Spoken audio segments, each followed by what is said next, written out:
आपके साथ तान्या सिंह। सासाराम से उठ रही एक मजबूत जनभावना में स्थानीय नेता राजेश गुप्ता के समर्थन की लहर देखी जा रही है।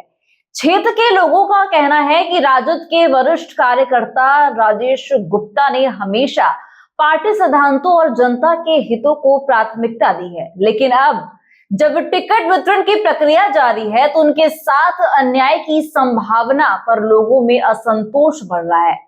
फ्लोर टेस्ट के दौरान जब बिहार की राजनीति उथल-पुथल के दौर से गुजर रही थी, तब खबरें सामने आई थी कि कई दलों के विधायकों पर भारी धनराशि और सुविधाओं के लालच देकर उन्हें तोड़ने की कोशिश की जा रही थी।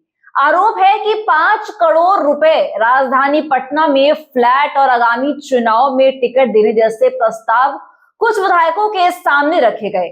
उसी दौर में राजेश गुप्ता का नाम भी उन नेताओं में शामिल बताया गया जो केंद्र सरकार और बीजेपी के रडार पर थे, लेकिन उन्होंने निजी हितों के बजाय पार्टी और सिद्धांतों का रास्ता चुना। राजनीति की शुरुआत से ही राजद की विचारधारा के प्रति समर्पित रहे राजेश गुप्ता ने पार्टी नेतृत्व पर भरोसा जताते हुए कभी समझौता नहीं किया। उनका मानना है कि अगर राजनीति की शुरुआत लालू प्रसाद यादव और तेजस्वी यादव के नेतृत्व में की है तो अंत भी उसी विचारधारा के साथ होना चाहिए। गुप्ता ने न तो पद की लालसा रखी और न ही किसी व्यक्तिगत लाभ की परवाह की। उन्होंने हर चुनाव में अपना समय, सम्मान और संसाधन दांव पर लगाकर संगठन को सशक्त किया और जनता के बीच पार्टी की नीतियों को पहुंचाने का कार्य किया। सासाराम क्षेत्र के कार्यकर्ताओं और आम नागरिकों का कहना है कि गुप्ता ने कभी सिर्फ अपने लिए नहीं बल्कि पार्टी के झंडे को ऊंचा रखने के लिए काम किया। उनके वर्षों के परिश्रम और निष्ठा को जनता आज भी याद रखती है। इलाके में यह भावना मुखर हो रही है कि टिकट किसी कागज का टुकड़ा नहीं बल्कि जनता के विश्वास का प्रतीक होता है, और यह विश्वास राजेश गुप्ता ने अपनी सेवा और सादगी से अर्जित किया है।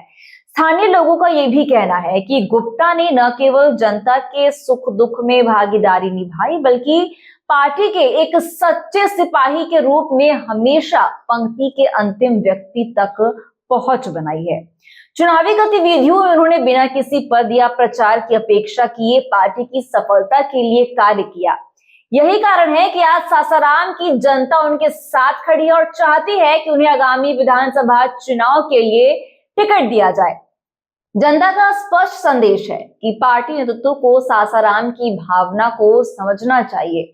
उनका कहना है कि जो नेता कठिन समय में अविचलित रहे, उन्हें अब पार्टी की ओर से न्याय मिलना चाहिए। समर्थन जताते हुए नागरिकों और कार्यकर्ताओं ने कहा कि राजेश गुप्ता ने कभी कुर्सी नहीं बल्कि जनता के दिल जीते हैं और अब नेतृत्व को भी उनके इस योगदान का सम्मान करना चाहिए। तो ऐसे अपडेट्स के लिए बने रहिए हमारे साथ, देखते रहिए वॉच न्यूज। दीजिएगा इजाजत, धन्यवाद।